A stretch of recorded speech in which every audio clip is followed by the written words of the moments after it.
All right, parents, you all know me by now, America Desper, the founder of the Confident Parenting Collective, and I'm on a mission to record digestible videos for you to learn everything you might need to know for your child from our experts. So I'm very happy today to be joined by Cara Fox. She is the owner of Talk, Eat, Play, Grow, and she is a speech-language pathologist and a certified lactation counselor. Cara, thank you for making time. Of course. Thanks for having me. Yeah, for sure. I love you. I love what you do, but parents may not know about you. So tell us first everything we need to know about speech and language. What are we even talking about when we're talking about that? Sure. Well, the field of speech pathology in general is really, really vast, right? We work from babies and through adulthood. When we really think about children in pediatrics, this is what we focus on here at Talk, Eat, Play, Grow. We really focus on speech, language, and feeding. And today we're going to specifically talk more about speech and language and kind of breaking up the two because they are different. We kind of lump them together a lot, speech language pathologist, but there really are different pieces and important pieces to both. First, we have speech, which is, the way that we create sounds and words. We have specific sounds that we use. We have sound patterns. We also have fluency. We have our voice. So really speech in general is speech mechanisms to create words, to create sound patterns, and ultimately create sentences and have conversations and stuff like that. Language is a completely different side of the field, which really encompasses two different things. It's expressive language and receptive language.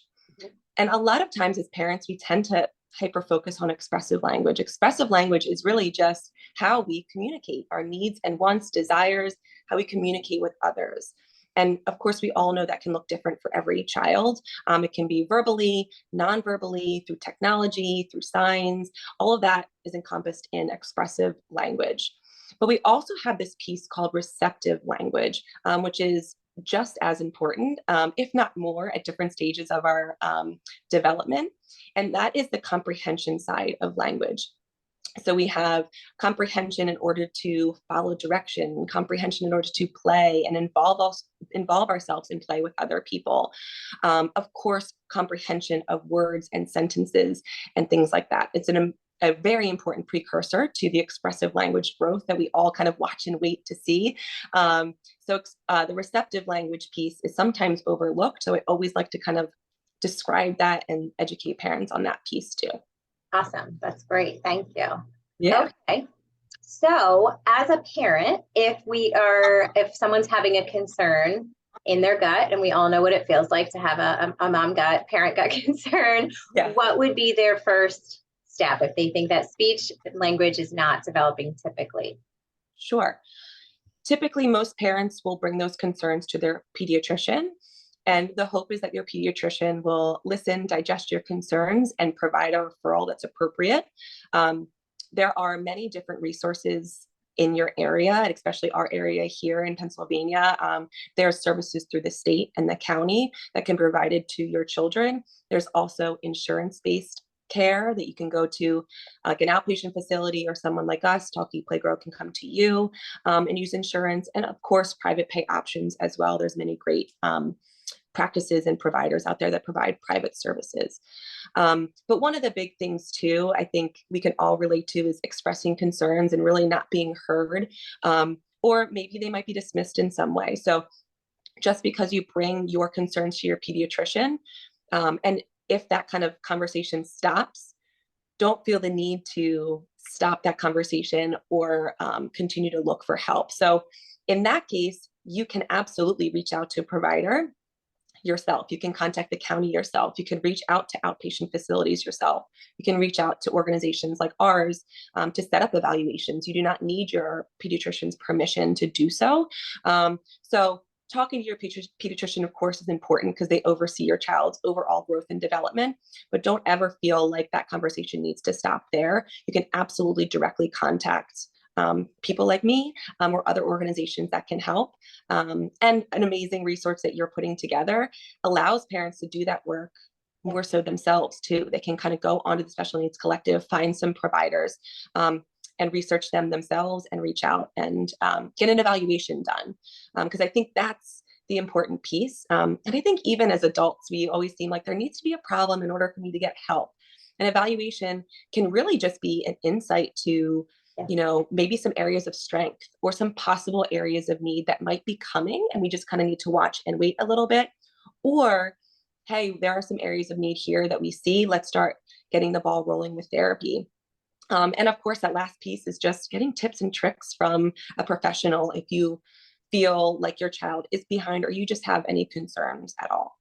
Yeah. And I always tell parents, if you're expending time and energy worrying and wondering, it's absolutely worth Totally. either finding out what you suspect is true or finding out that you can let that go because everything's okay. Yes. So it's definitely worth it. And I think the concern we've heard from other experts with the recommendation to wait and see is that you're losing critical time when development should be at its peak and nobody's intervening to make that happen. Absolutely. And we know that development is a range for all children, but at the same time, we don't want to wait and see and not allow them to get to their potential or their potential faster. And setting them up for success when we have those concerns is just really, really important.